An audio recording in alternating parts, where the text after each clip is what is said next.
anguilla. It can appear wherever there's a weak government, wherever you have a government so weak that it's willing to essentially strangle its own population to help the rich. Engage in a kind of neo-feudalism, that's where the money will go. And ultimately, the money will be wiped out, just as it was wiped out in Europe when Europe used the money to lend to the post-Soviet economies. Remember what happened to the Roman Empire when it collapsed. Ultimately, all the gold of Rome flowed out to India, which was known as the sink of gold, and the silver went to China and East Asia. The money economy was drained, and it snapped back into a kind of self-sufficiency on the land. That's what the neoliberal economic model ends up with, and you're seeing that in Latvia and Poland as dress rehearsals for the rest of the world, in the sense that now more and more of the population is moving back to the land.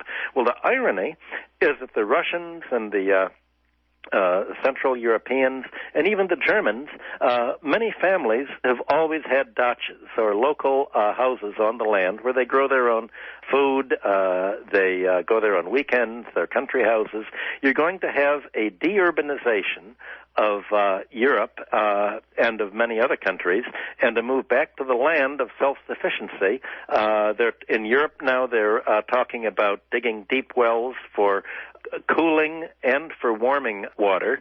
They're working on solar energy. Essentially, you're having a retrogression towards a medieval subsistence-type economy throughout most of the Western world. That, again, is the neoliberal model. Once you strip all of the capital away, once you strip the money away, once you impose debt peonage on an economy, you're left with a feudal-type subsistence economy. That's our future, as current trends are going, until voters push back in another direction. Like the Roman Empire, are we being led down toward a new dark age? You have said that that's what tends to happen when oligarchies do the planning, and this sounds just like what you've been describing. That's the logical result.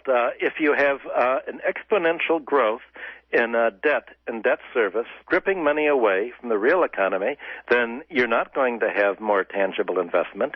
You're not going to have infrastructure. You're not going to have rising productivity leading to rising living standards. You're going to have the economic surplus siphoned off by essentially the financial, insurance, and real estate sector, and that's going to impoverish the real economy, just the opposite of the kind of free market that Adam Smith, Mill, and even the socialists in the progressive era in the United States sought to bring about. What is the difference between the Depression of the 1930s and how debt was dealt with then and how bad debt is being dealt with today? Well, first of all, debt ratios are much higher today than they were back in the 30s. And in the 30s, the debt ratio is about 30% of national income, yearly income, and today it's about 130%. So in the 1930s, the Great Depression actually hit the United States much harder than any other country because Americans used checking accounts much more than other countries. The banking system was much more pyramided then than in Europe. Well, for the same reason, today's debt crisis is hitting America the hardest because America is the most highly leveraged economy today, much more leveraged than we were in the Depression, so the debt squeeze is much more intense now than it'll be in the Depression. The great achievement of Alan Greenspan and neoliberals and Bush, and above all Clinton, by abolishing the Glass-Steagall Act, was to make the current Depression much worse than the 1930s, and the victory of the Obama administration threatens to be to impose much harsher terms on labor than ever was imposed in the 1930s, because in the 1930s you had an active unionization, you had an active alternative to neoliberals, and today the neoliberals realize that in order to have their kind of free market, a market where they're free for predators to take everything for themselves, leaving nothing for labor, the neoliberals have managed to crowd out of the economics curriculum any alternative doctrine but the right-wing monetarism of the Chicago School of the sort that was promoted in Chile. By the way, as we've talked on Monday, March 3rd, you have the Dow Jones now losing more than 300 points today. down more than 300 points. So as we talk, the economy is shrinking. There go people with retirement funds. There go the pension funds.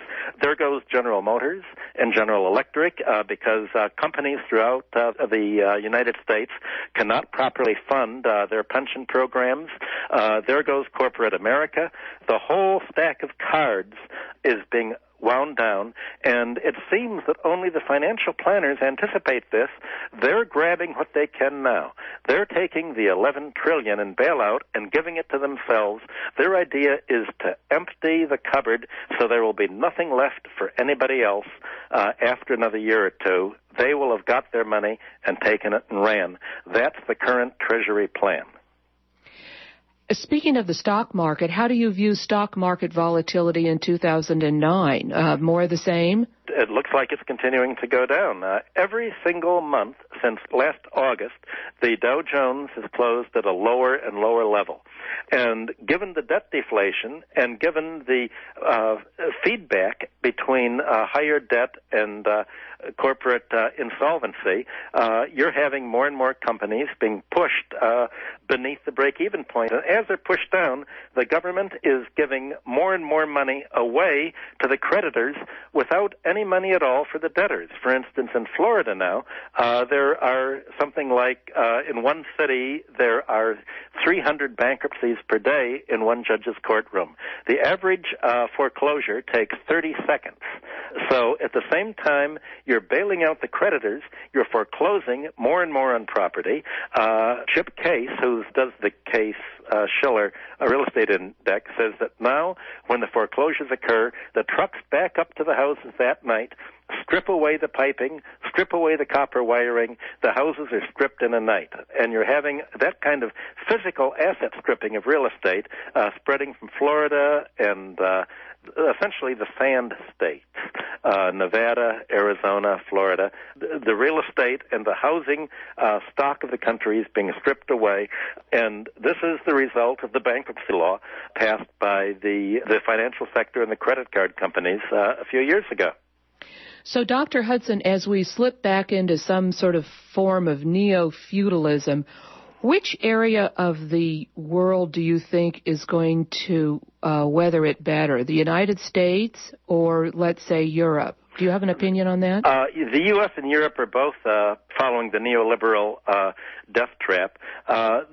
The part of the world that can succeed best is the part of the world that can keep freest of war, because the main threat now to the economy is a military threat. It's always been the case under feudalism. The feudal epoch was one of warlords robbing each other. Certainly in the Asian countries, their political discussions is how do we keep free of war? And the main way that they can see of keeping free of war is to stop the expansion of American military bases throughout the world. The military bases now have come to exceed 850 bases. So essentially you have Eurasia saying to the United States, we're having a Monroe Doctrine of our own. Stay out of our continent, close your military bases, and get out. America's response is, if you don't do what we say, we'll bomb you.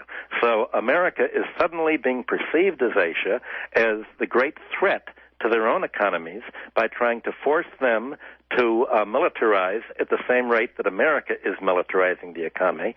And the way that Asia is trying to stop this militarization is to prevent dollar hegemony from taking place. They're trying to enter into barter deals now to avoid the use of the dollar in any way. They're trying to insulate themselves from the dollar and the euro collapse.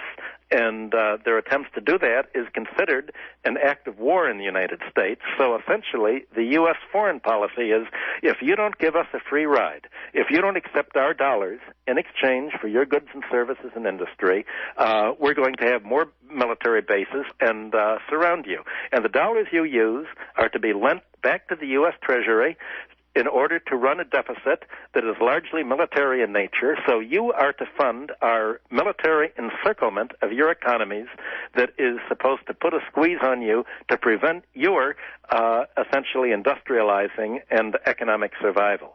That is the main source of political and economic tension in the world today.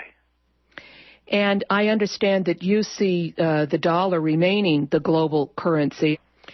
And presently, there's no other currency that could replace the dollar, right? No, there isn't. And the idea, therefore, is for governments to avoid any other national currency. They're making barter deals. I just got back last month from Malaysia, meeting with Prime Minister Mahathir. And the attempt of Malaysia to avoid a currency crisis such as it managed to avoid in 1997 is to avoid foreign currency deals altogether, to avoid the money system. And we're seeing today what I'd seen back in the 1950s and 1960s between the United States and Russia, long-term barter deals. The final stage of finance capitalism is a reversion to barter. Just as the world economy in the second millennium and first millennium BC emerged as a credit economy, then turning into a money economy, ending in a barter economy, that's what you're having today. Dr. Michael Hudson, thank you very much. It's been a pleasure being on. I think we posed more questions than we could answer today. Something happening here. Yeah. What it is ain't exactly clear. There's a man with a gun over there. I've been speaking with Dr. Michael Hudson. Today's show has been The Way We Were and What We Are Becoming. Dr. Hudson is a financial economist and historian. He is president of the Institute for the Study of Long-Term Economic Trend, a Wall Street financial analyst, and distinguished research professor of economics at the University of Missouri, Kansas City. His 1972 book, Super Imperialism, The Economic Strategy of American Empire, is a critique of how the United States exploited foreign economies through the IMF and World Bank. He is also author of The Myth of Aid and Global Fracture, The New International Economic Order. Dr. Hudson has written several recent articles on the global financial crisis, including Orwellian Doublethink, Nationalize the Banks, The Language of Deception, Finance Capitalism Hits a Wall, The Oligarch's Escape Plan at the Treasury's Expense, and Bubble Economy 2.0, The Financial Recovery Plan from Hell. Recovery for whom? The answer, for the people who designed the program and their constituency. Dr. Hudson has been a consultant to foreign governments, including Canada, Mexico, and Russia.